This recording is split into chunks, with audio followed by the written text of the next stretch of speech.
Bonjour, aujourd'hui c'est le 20 juillet et je voudrais lire dans Proverbes chapitre 14 verset 5. Un témoin fidèle ne ment pas, tandis qu'un faux témoin dit de mensonges. C'est très simple ce texte, n'est-ce pas? Quand on le lit comme ça, on voit bien que c'est simple. Un témoin fidèle, il va dire de vérité. Il va dire la vérité, tandis que celui qui est faux, il va dire de mensonges. Ici, nous sommes dans le domaine de la cour de justice où quelqu'un vient témoigner devant un juge et va mentir contre une autre personne. Et nous savons très bien que cela arrive tout le temps, tous les jours, n'est-ce pas? Mais nous pouvons regarder aussi dans le livre de Proverbes le sort des mensonges et aussi des faux témoins. Par exemple, dans Proverbes chapitre 19, verset 5, le faux témoin ne restera pas impuni.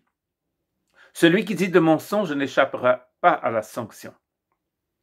Bien sûr, ici, nous revenons toujours dans le cadre de la justice, mais celle de Dieu, qui ne laisse rien impuni.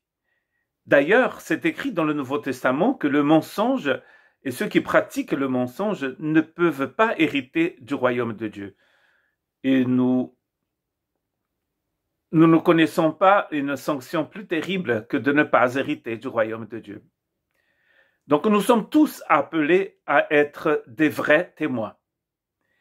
Et la seule façon d'être un vrai témoin, c'est d'être touché par la grâce de Dieu. La grâce de Dieu nous purifie du néant, n'est-ce pas, qui apporte le mensonge, les faux témoignages. Proverbe chapitre 19, toujours verset 9, le faux témoin ne restera pas impuni. Celui qui dit de mensonges va à sa perte.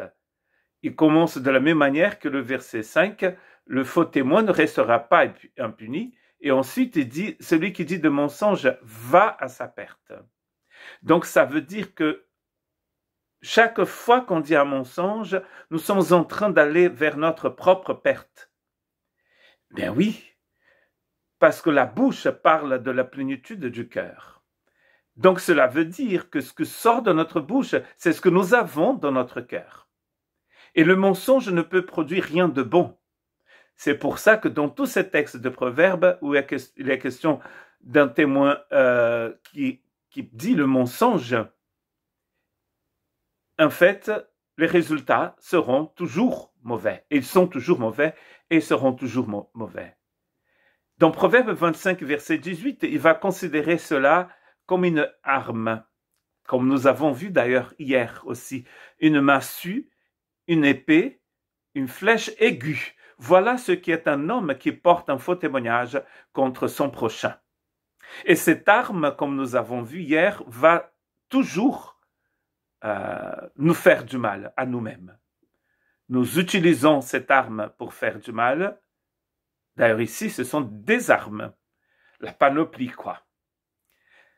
Cette armure, ces armes que nous allons utiliser avec notre bouche, un jour, ou même le même jour, ça va nous faire du mal aussi, ça va nous blesser.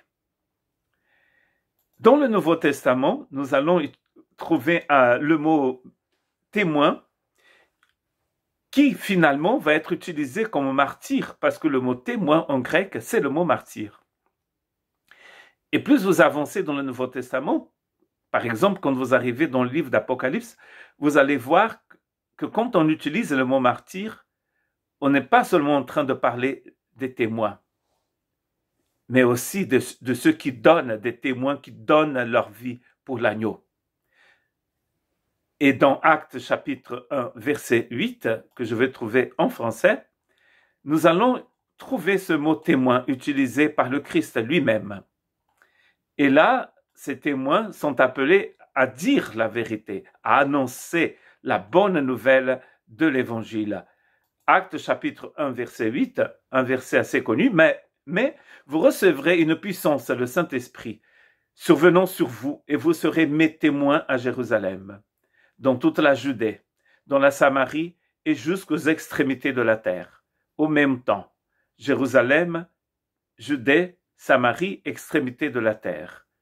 C'est simultanément d'ailleurs. C'est tout le temps et c'est simultanément. Et donc, vous voyez, nous sommes appelés à être des témoins fidèles. Partout. Car le témoin fidèle, il dit toujours la vérité. Jésus est considéré d'ailleurs dans Apocalypse aussi comme ce témoin fidèle.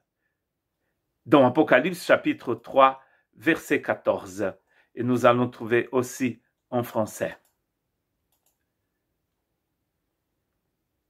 Et c'est écrit à l'ange de l'église de Laodicée, voici ce que dit l'Amen, le témoin fidèle et véritable, l'auteur de la création de Dieu. Pour cette église qui n'était pas très très fidèle, ou d'ailleurs pas fidèle du tout, parce que le Christ se trouvait dehors et il frappait à la porte. Apocalypse 3:20, je suis à la porte et je frappe. À cette même église, il dit, je suis le témoin fidèle. Je suis le véritable, l'auteur de la création de Dieu. Notre exemple le plus grand. C'est celui qui donne sa vie pour nous et qui reste fidèle pour l'éternité. Que nous puissions aussi être ces témoins fidèles, ces témoins qui disent la vérité, qui proclament l'évangile et qui ne fait pas de tort aux autres par des paroles mensongères qui sortent de notre bouche. Car chaque fois que nous attaquons quelqu'un avec notre langue, nous faisons du tort à nous-mêmes. Que Dieu vous bénisse.